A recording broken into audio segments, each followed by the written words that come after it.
about now. Now let me let me go to, we have this matter before the CCJ, right? Let me we have this matter before the CCJ on Tuesday. A shame for the Attorney General. Eh? I am ashamed for the Attorney General. He didn't get shame. He ain't get shame, right? The Attorney General was grilled by the people from the CCJ, the justices of the CCJ. And let me say this, buddy. He ain't sound good. He ain't come across good at all. And I'm going to play you one of the interactions he had.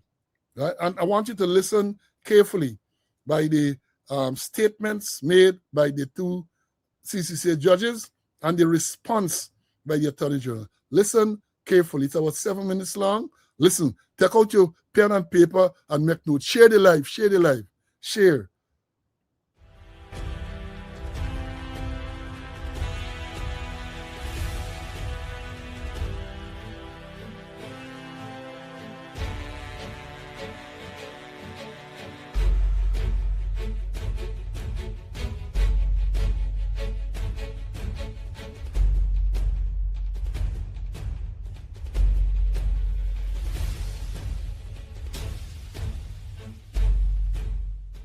I think what we are trying to tease out is whether, given the very high office that you hold, and given your functions that you perform in relation to this matter, you're the chief legal advisor to the government, whether on reflection you think that, I've forgotten the word used by my brother Ibo Osuji, this was a proper or the best way, I should say, to express the government's position. I mean, there is a difference between, I imagine, other ministers, other members of the government making statements, and the Honorable Attorney General, who is the chief legal advisor to the government making statements. And I think we are not, drawing any conclusion or making any findings, but we are just wondering whether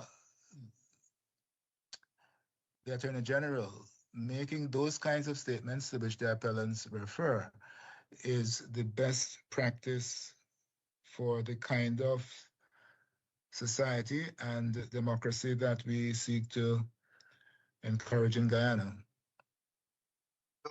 The Attorney General did not make any decision here.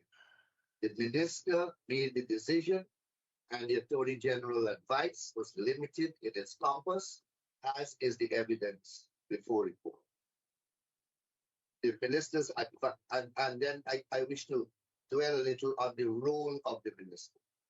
Yes.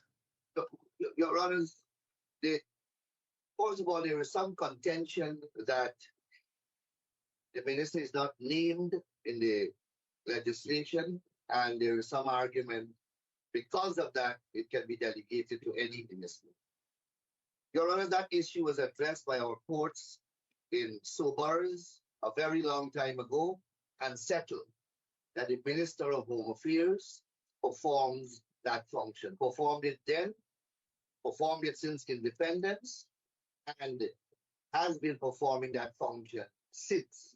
Mr. Attorney, sorry, sir. Sorry, I need to return to this.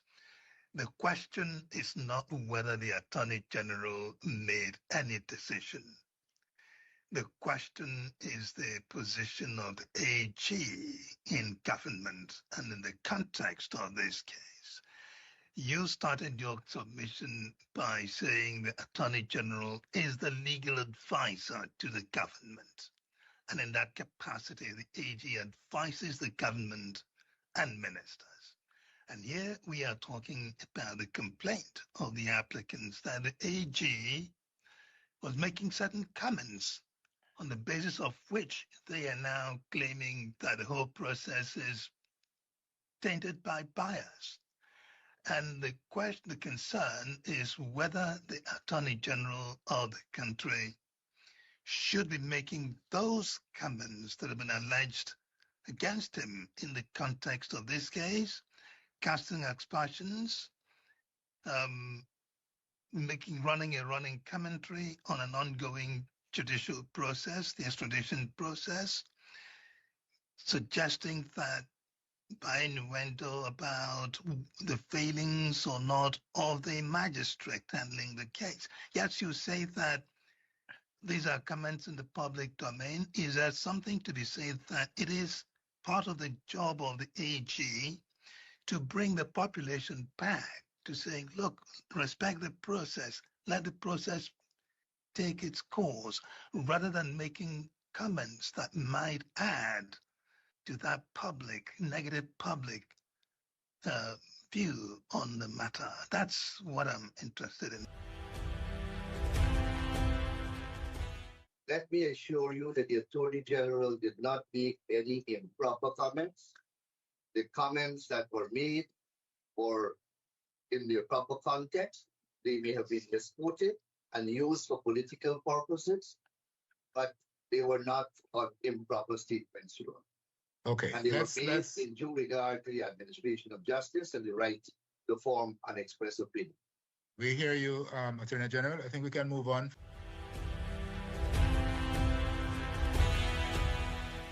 The applicants were the subject of OFAC sanctions.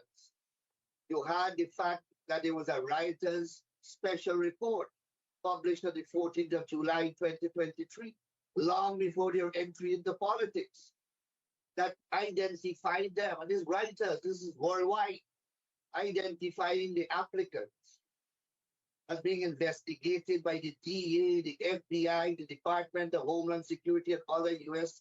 agencies on suspicion of smuggling Colombian cocaine and illegally mined Venezuelan gold to the United States, Europe, and the Middle East. The report further states that the applicants were also suspected of laundering money for drug traffickers and criminals, including sanctioned Russian nationals operating in the region. So, the court have to take into account respectfully that there is a political campaign going to, politicians are speaking, they're competing for office. Justice Barrow spoke about the applicants himself admitting him being a fierce critic of the government.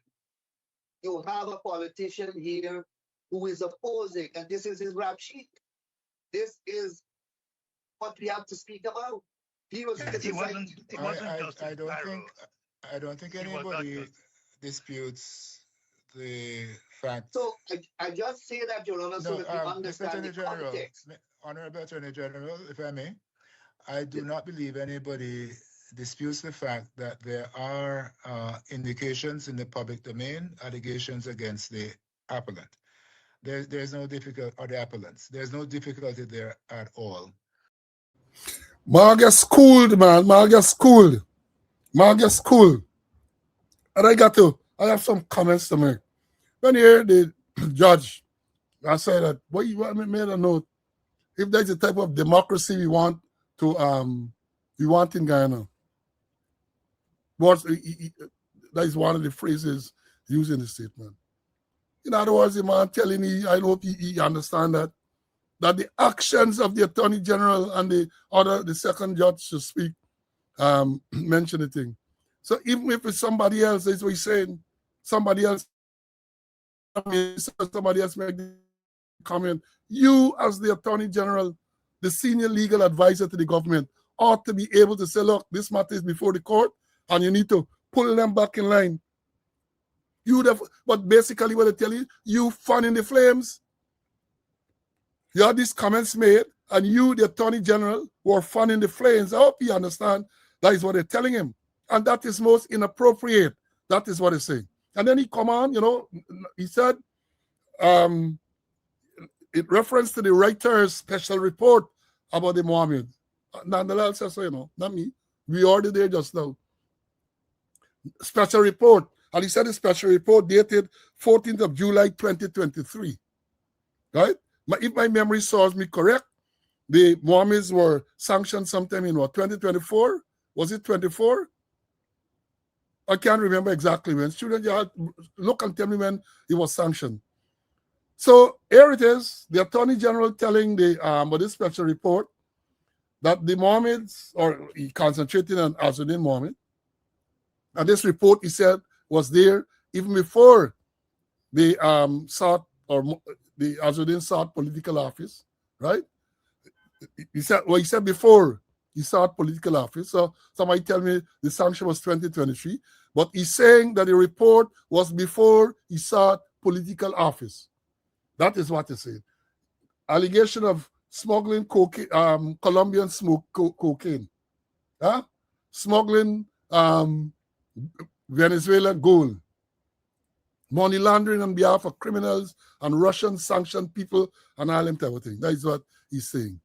The question to be asked and answered, Anil Nandlal, SC, MP, what did your government do when you were apprised? When you were apprised of this writer's report? What investigation you do? You hear it is, you're a citizen. As you said, some international, yes, I think it's a reputable, but Reuters is a reputable international news agency saying that a citizen of Guyana, a prominent citizen of Guyana,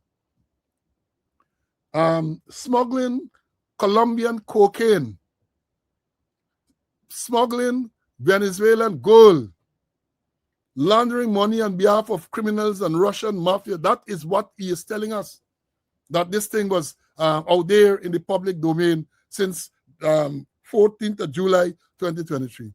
My question to what you do? What did the government of Guyana do? What did you cause SOCU or the Commissioner of Police to do? Absolutely nothing. Nothing.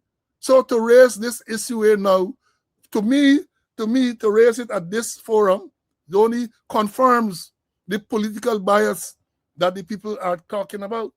Because I would have thought that if there was no bias, that from the time you got wind, well, you know, wind is associated with certain people. Wind is associated. But I think based on certain recent releases, you can't call this wind thing, you can't associate it with this wind thing with certain people, right? But you got wind, the government would have gotten wind of it. So what did you do? What did you cause the relevant agencies in Guyana to do? Serious allegation. Man, smuggle cocaine, Venezuelan, Colombian smoke cocaine. Man, smuggle Venezuelan gold. Man, launder money on behalf of all these big cartels and whatever. You saying so? You 14th of July 2023, this thing came to notice. What did you do? What did you cause the relevant agencies in Guyana to do? Right? That's a question that should be asked. But you don't ask the question. And to me, the fact that nothing was done then, because we all know, not only because Azzuddin Mohammed said it, we saw it for ourselves, that all y'all were in bed together. Right? Azzuddin Mohammed was part and parcel of the PPP. He said so. And the evidence showed that. So much so that when the president was inaugurated, or back in 2020, is one of Azzuddin Mohammed vehicles he used to go to the inauguration at the cultural center. Y'all is so tight. So you loan y'all guns, you loan y'all bulletproof vehicle and all that. Yeah, they're tight. So there was no interest in pursuing these allegations made by this reputable world news agency named Reuters. Right? No interest in going after that. But when he tell the man say, you want to challenge you for whatever reason, you want to get into politics, then you suddenly remember all them things. And let me say this too. Let me say this, because it is my view, and I'm entitled to my view, right?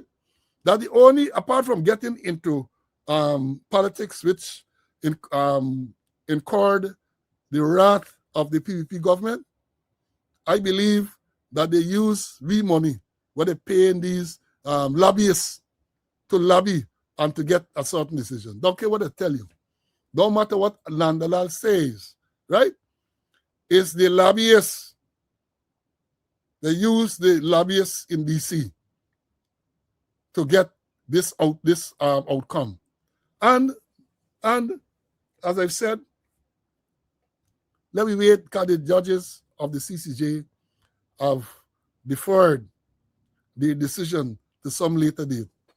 But as I said on Wednesday, and I'm repeating it here now, if I were a betting man, and I am not because I ain't got money, if I were a betting man, I would have bet a certain way. And people can drink poison when they think about.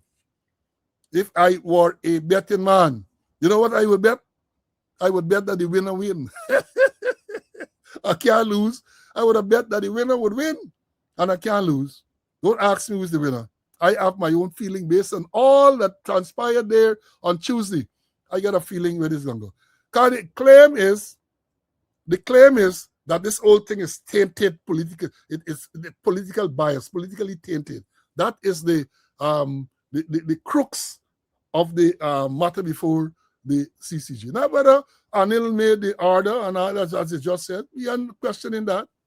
We are questioning whether based on all the comments, public comments by you and others, I think there's others, but by you, the Attorney General, if that was proper.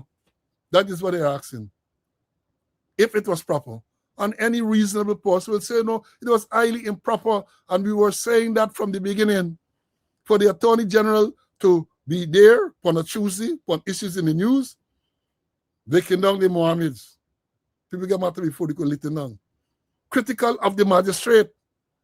They start out from day one. They're criticizing the magistrate because the magistrate granted bail to the two persons. Granted bail. They argue that they should not have gotten bail.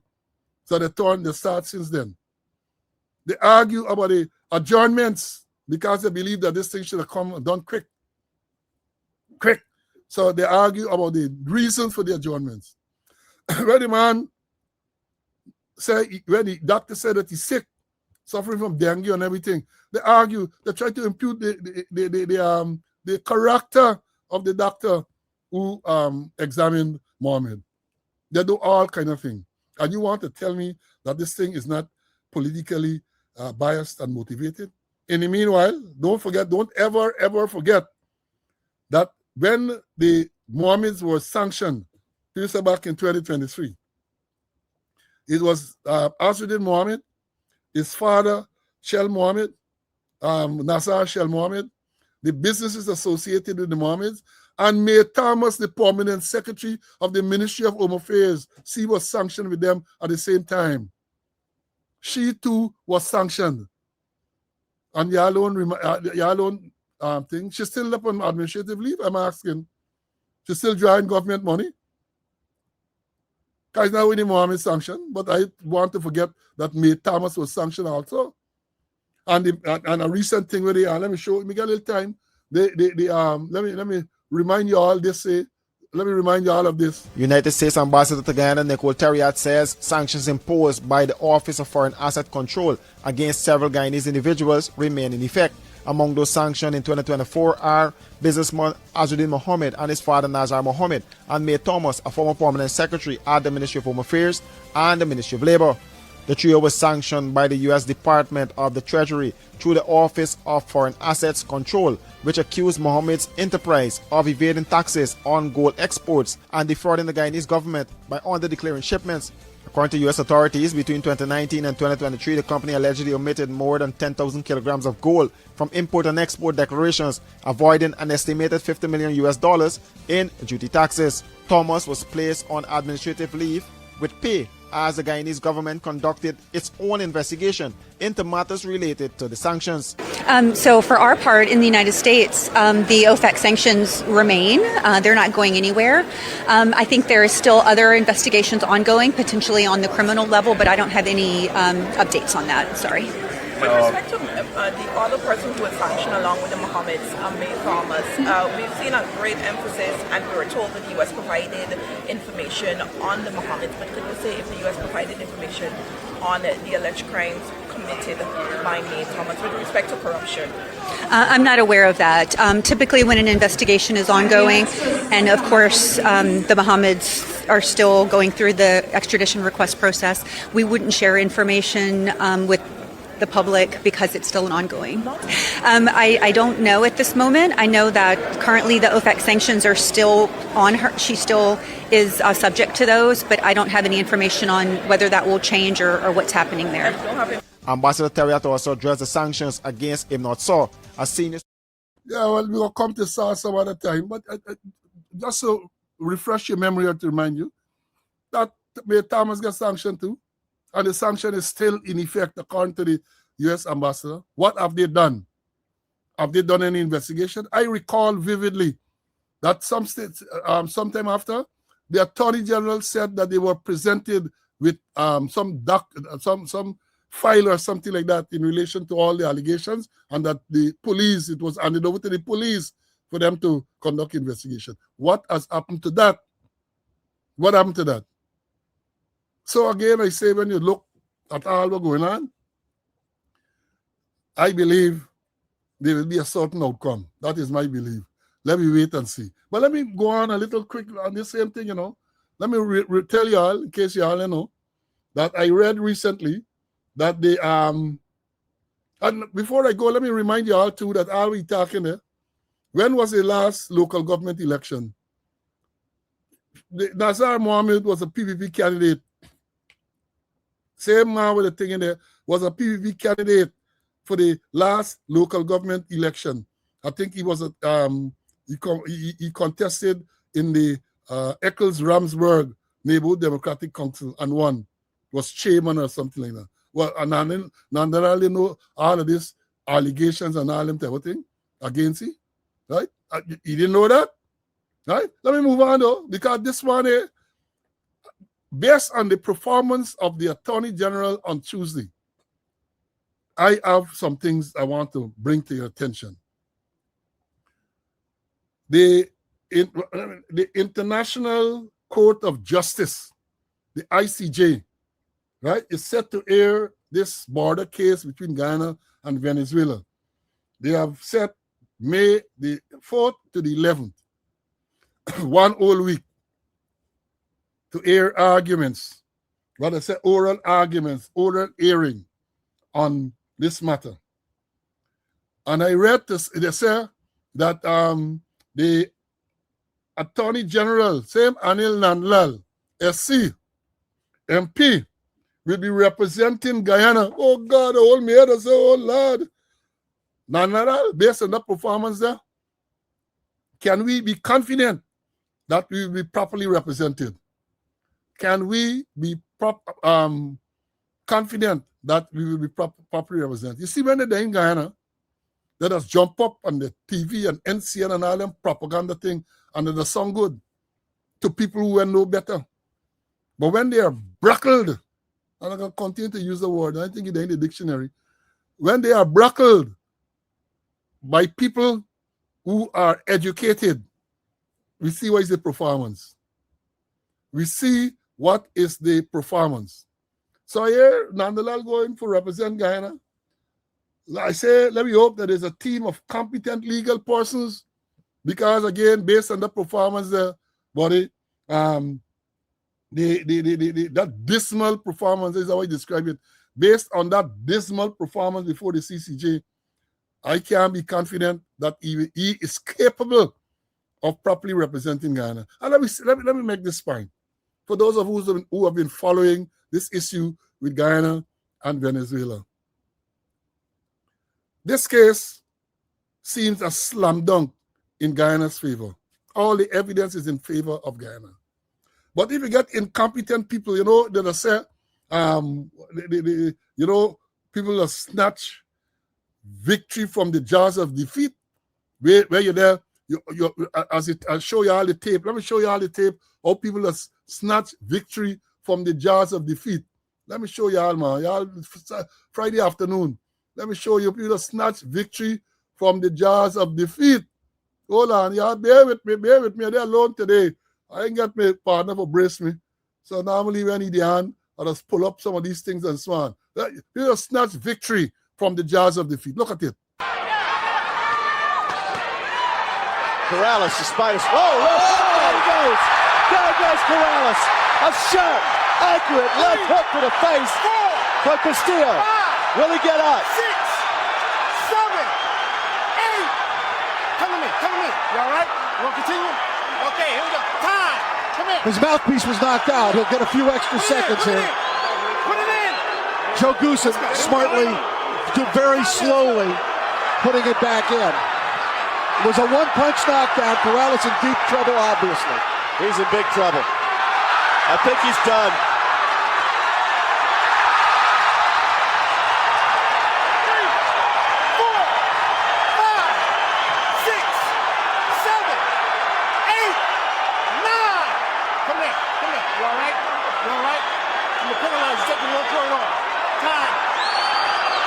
Now this is really becoming a huge round for Castillo if the bell. He's taking a point away from Castillo, from Corrales, for spitting out the mouthpiece.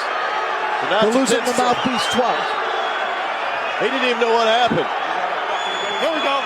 I think this could be a 10-6 round then. Could be. He didn't know he dropped the mouthpiece. He didn't know it. Boy, Castillo's looking to finish this thing up. Corrales, a desperate fighter, and a right hand for Corrales staggers Castillo. Oh my goodness. Can he survive this? A left hook, Castillo staggered once again.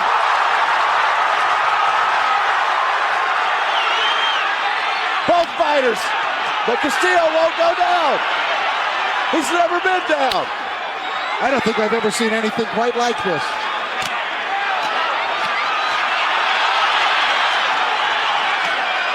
Left hook from Corrales. Castillo's wobbly. Now here comes Corrales. Unbelievable! Unbelievable! Nice snatching victory from the jaws of defeat. And coming back to this ICJ thing, our Attorney General in reverse now and snatch defeat from the jaws of victory. That's why I show you a little clip there just now. My man snatched victory from the jaws of defeat. And I'm saying that based on all the evidence, right? Guyana get this case luck. We get this ICJ case luck. Let me hope that the incompetence of the Attorney General do not cause us to snatch defeat from the jaws of victory. Just saying it. Just saying it. Because it's all we can have to hold head and ball. All of us will hold our heads and ball. Because despite what they're saying, I saw recently the acting Venezuelan president, I think that is what she is, the acting president. The acting Venezuelan president went to, I think, Grenada on a state visit. Grenada, yes, on a state visit. And she wore a brooch on her lapel somewhere there with the map of Venezuela, with Essequibo included as part of Venezuela. That is recent, 2 weeks ago or so. So the point is, these people, despite all that has happened, despite the fact that Maduro is no longer there, we discussed that the Venezuelans were brought up to believe that Essequibo, Guyana Essequibo, belongs to them. And here we have the coalition government able to get this thing to the ICJ. The ICJ is expected to air oral arguments between the 4th and the 7th of next month. And they're telling us that the Attorney General, that same Attorney General we saw Tuesday with that dismal performance in front of the Caribbean Court of Justice, where they school him, right? They school him. And what we call a legal buck-up, right? Attorney General talking a scandal a bunt, right? The people school him on that. And that is the man we're going to represent to say whether Venezuela claim is just to our Essequibo, 2/3 of Guyana. Let me understand this thing clearly. We can't be as confident as we should be. Having regards to that performance they Tuesday, can't be as confident. Because in the past, I remember the team included Shirdat Ramphal. It also included Elizabeth Harper. I don't know who are the people there now. But let me hope it's not. Let me hope if the Attorney General going there, he's going for fetch bag and pass water to somebody who got attacked and the mouth get dry. Let me hope that his role is limited to that. But can you imagine the Attorney General, that same Attorney General, having to go there and make all the major arguments? How can we be confident that we are going to prevail? We can't be. Let me be honest. We can't be. Because, again, yen in Guyana, talking, they say, anyone, man, is a king in a blind man country. You know the saying? That a one man is a king in a blind man country. So when he about Guyana and he jump up and he talk, you believe that he sounds so good. And we could see when he got there now, as he did when he went before the CCJ, somebody say you shit big. Shit like an elephant. And I ain't being I mean vulgar or anything. But as a countryman, I got to talk so people could understand. I would not have confidence that the AG can go there and give a proper represent us properly and adequately. After having seen what took place there on Tuesday. Nah. Man got there and talk a whole set of crap.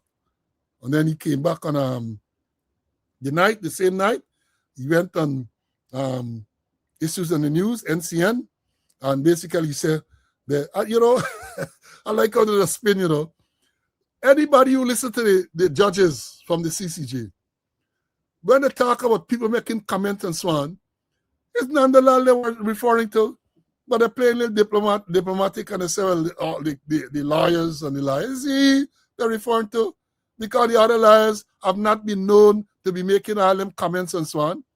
So you go up and jump on NCN the night and say that how they get the judges tell all the lawyers, and it's you that they're talking to. Wait, you can't be that stupid that you haven't recognized that is you they were talking to, Anil. You they were talking to, but they were being a little diplomatic. Yes, they would have enjoined the others and so on, but the focus was on you. The focus was on you with all them crap you run around the thing talking. Matter before the court. This is an Attorney General of the country. Matters are before the court. And the man making us at a comment, and the judges say that, was it good for you to be making all these commentaries? If you want, make comment, go to cricket or somewhere, man. You go do cricket, even though you're going to do good. They got boxing, got comment on boxing. Comment on cricket. Like I once told the commissioner, Larry Lewis, that, I was in Barbies, and I have a way where if anything happens, anything important, I will inform the commissioner. If nothing of importance, I am calling the commissioner to say, sorry, I have nothing to report. Because we established, a relationship is established that, look, if I call you, everything is okay. But Larry Lewis wasn't too comfortable with that. So he called me a day, and he said he can buck me up to tell me that I don't call him every morning like the other commanders do. So I said, well, Commissioner, I don't have anything to report. You believe if I should call you just because I ain't got nothing to report? Just call you, say. I said, you ought to have enough confidence in me to know that if I ain't call you, it's because things are under control. And let me assure you that anytime there's a need for me to call you, I will call you. He said, all right. And then I tell you, come here and he used to get along good after a while. I said, Chief, you got to go to Joseph Respira and Tony Kozier. I said, them is the ball-by-ball commentators in cricket. You want ball-by-ball commentary? I am not capable of doing that. He watched me and he laughed. I said, I'm not capable of giving ball-by-ball commentary. Let me understand this thing, Chief. You want somebody for the whole day to call you for molesting me and this, so? And after that, he came to understand that if something is important enough for me to inform the commission, I will. But I calling the commission will tell you as other craziness, anything, little thing. I take in action, I take in decision. So at some stage when I call the commission and said this happened, and I did so. I am seeking guidance in the matter of the commission. I am a divisional commander. Right? But you don't get them now. You don't get that type now. That pedigree dead. Right? That type of people dead. People calling for everything. I just tell my subdivisional officers the same thing. Don't call me for tell me any routine nonsense. Right? When you call me, it will be something of importance. You want advice in something? Yes, call. Something occurs? Yes, call. You call me for tell me routine thing. Call me for tell me routine thing. I know what bicycle you arrest so many people bicycle out light and all them. Why as commander and commissioner want to know about that for? I don't want to know that. Right? I don't want to know that. So again, I say this thing, I have to tell you all about that. This ICJ stuff, we're gonna keep monitoring it.